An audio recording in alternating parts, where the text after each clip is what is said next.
Previously, when automobiles were introduced, the first time in India, people did not know how to drive. So whenever you purchased a car, the company, along with the car, the company also gave you a driver. Once a Nawab, a famous Nawab, a very rich man, he buys a car. So along with the car, the company also provides the driver. One day in the morning, the Nawab Sahib, the rich multimillionaire, he tells his driver, I want to take my Begum Saiba.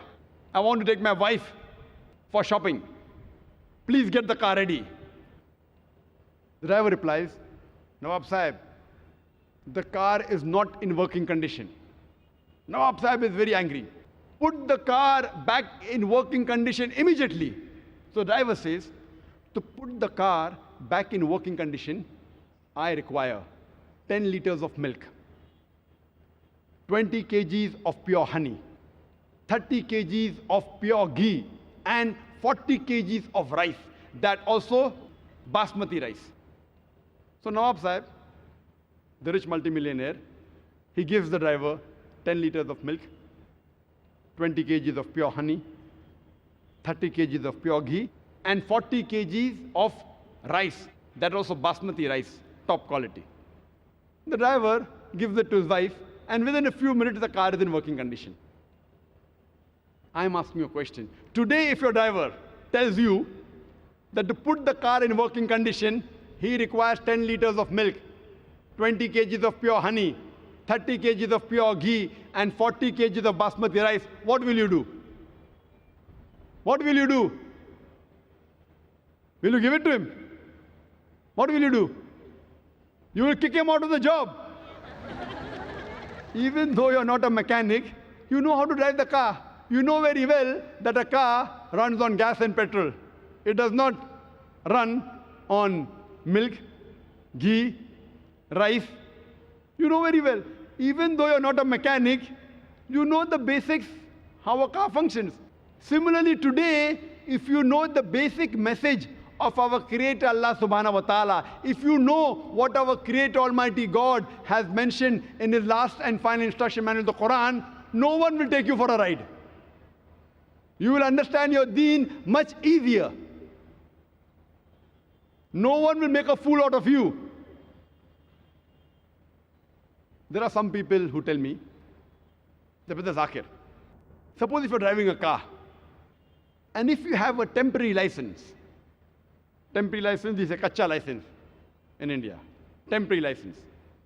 And if you have an accident, the police will give you a small fine. If you have a permanent license, and if you have an accident, the police will give you a bigger fine.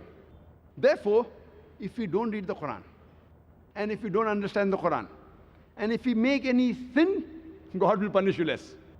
If you understand the Quran, and then if you commit a sin, then God will give you double punishment. Very good logic. So why don't you understand the Quran?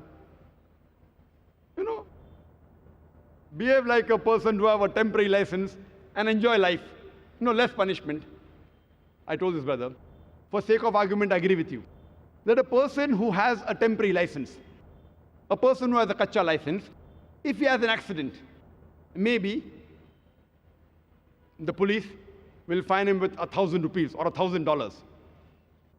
And if a person who has a permanent license, if he has an accident, maybe the police will fine him double, 2,000 rupees or $2,000.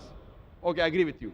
But the point to be noted is that if a person who has a permanent license, in 1 year the chances he'll have an accident is maybe 1. But a person who has a temporary license, who has not learned driving well, the chances he'll have an accident in 1 year is maybe 50. So at the end of the year, the person who has permanent license pays a fine of 1,000 rupees or $1,000. And a person who has a temporary license, he pays a fine of $50,000. A person who has a temporary license pays $1,000. A person who has a permanent license pays $2,000. So if he has an accident once a year, at the end of the year, he pays a fine of $2,000. And a person who has a temporary license, maybe he'll have 50 accidents in a year. At the end of the year, he pays a fine of $50,000 or 50,000 rupees.